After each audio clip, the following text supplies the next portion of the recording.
Good afternoon, good morning, good evening, depending on where you are stationed right now, watching this Instagram live. It is me, Dr. Buzz, the Stress Doctor, and I'm under unique circumstances right now as I am talking to anybody and everybody who's watching and participating while I'm charging my car.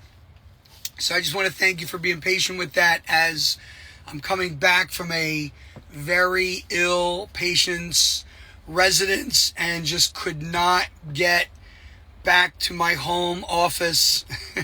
I'm still out of state. I didn't even make it back into the state on time. But you got to do what you got to do. And that's what makes me unique, everybody, because I will do those home visits. But I want to first give gratitude to my wife and kids who allow me to spend sometimes more time with some of my clients than, sometimes time with them. And they've been very patient.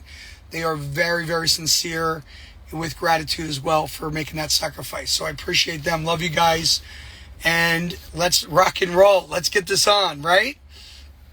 So the first thing you want to do, all of you, when you wake up in the morning, is say at least one, give gratitude to at least one person. Now, a lot of people say, what are you grateful for? It's never what you're grateful for. It's who are you grateful for? So when you're grateful for someone, you're thinking of that person and all the sacrifices they have made for you that allow you to either survive, be alive, or thrive in the way that you function. And I have to tell you, if you're in really bad shape, surviving is a good thing, right? If you're not in survival mode and you're a little bit better than that, then you're alive, and that's a good thing. And if you are now going to make it to your potential, then we're talking about thrive. And it is always my goal to try to get everyone to be their best selves. And having restorative sleep, structured sleep, restful sleep is a major investment of mine, major. And if you're a client of mine, or if you've been to my seminars, or we've been in passing, talking, what have you, you will all know that sleep means everything to me. So let me give you the tools, because I want you to be able to walk away from this video actually with a toolbox of your own, just knowing how important sleep is, number one, because I never used to value sleep. I used to say when I was younger, if I could just go every night without sleep, just look how many more things I could get done.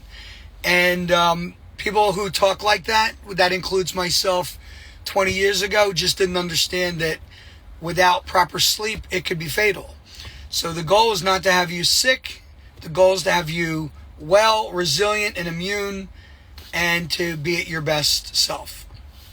All right, so let's talk about this first. We're talking about structure. So how many of you know how many hours that you should be getting structured, uninterrupted sleep? So there is a range of hours that you all should be thinking of, or at least processing, not necessarily as it relates to what you're used to, because what you're used to might not be the best structure. But I'm going to just share with you that if we're looking at 7.5 hours is the perfectly average normative structure of sleep. So we're going to call that healthy sleep structure with the most appropriate amount of time. Now, many of you may be getting 7.5 hours. Let's just even call it 8. But it's not restful sleep. And how do you know that? In the morning, you're supposed to get up and you just feel like you can lay in bed for another hour, 2 hours. I have some people that just say, all right, you know what? I'm going to get up at noon and I'll just go to bed earlier tonight. Or here's one. I'll get up at noon and I'm just going to stay up straight through the next night. I have a client who I'm working with right now. This is what this person does. Through the next night, and then the next day, we're talking 36, 48, I don't know, what is that, 36 hours later, that this person is going to say, I'm going to be so tired that literally like a day and a half from now, I'm just going to be exhausted and I'm going to have the best sleep. And that's not necessarily true. Your sleep structure needs to be on what's called their circadian rhythm. So the circadian rhythm is the structure in which your cortisol levels, your stress hormones, peak and go into valleys, so that way your body is ready to respond and become awake, and then start to get tired and become sleepy. Does anyone know when your cortisol levels should be at their highest? It's the $1,000,000 question. $1,000,000 question. And I ask that to everybody because I have another client who says to me recently, and I'm using him as the example of this definition, I love working out late at night.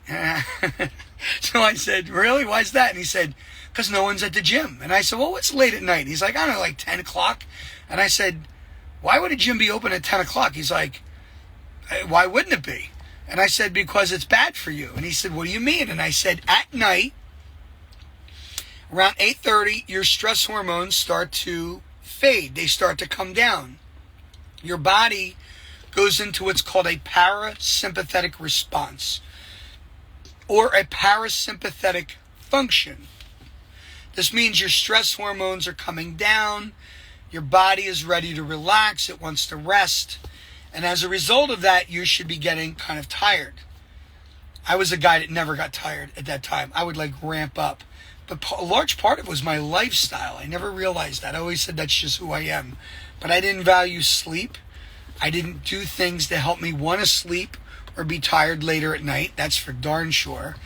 And lastly, people with cell phones, which I didn't have when I was young, but they just want to be on their phones, which is a stimulant, right? So it stimulates and it makes people's stress levels go up. It makes their dopamine levels go up, and you get all this kind of either really exciting, reinforcing kind of reward systems going, or it's this shaming, angry, I'm upset, comparing yourself to other people, and then it's more of a stress kind of experience.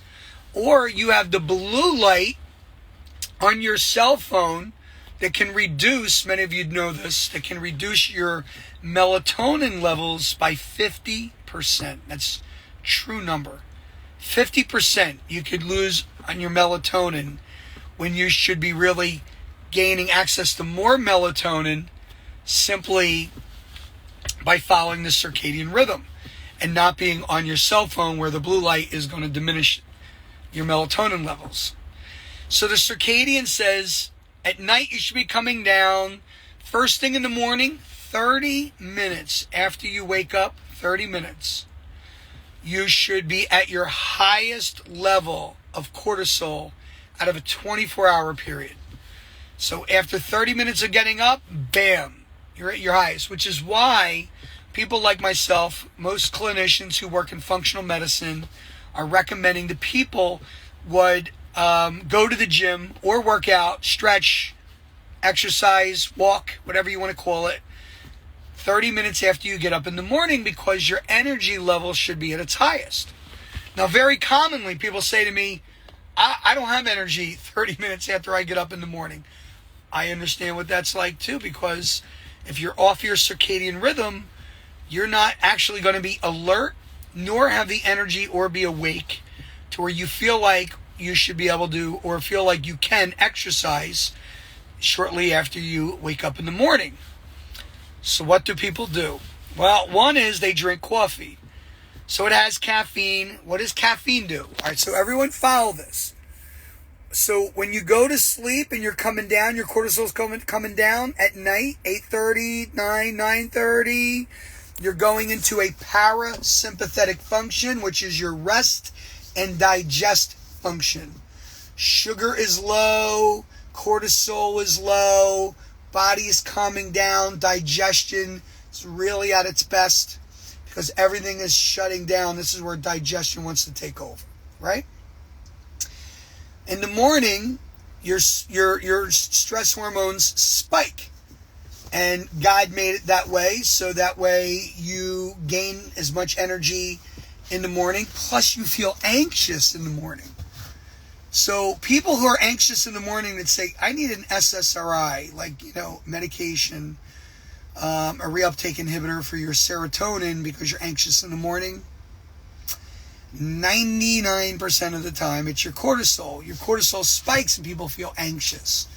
So if you're the type of person that gets up in the morning and you're just chronically late for work, and now you're in traffic and you have reason to worry about being late for work, you're a dumbass. You should be leaving for work way ahead of time, because you're already going to make yourself stressed just because you're going to be running late for work. And then you're also doing this at the time your cortisol levels are the worst.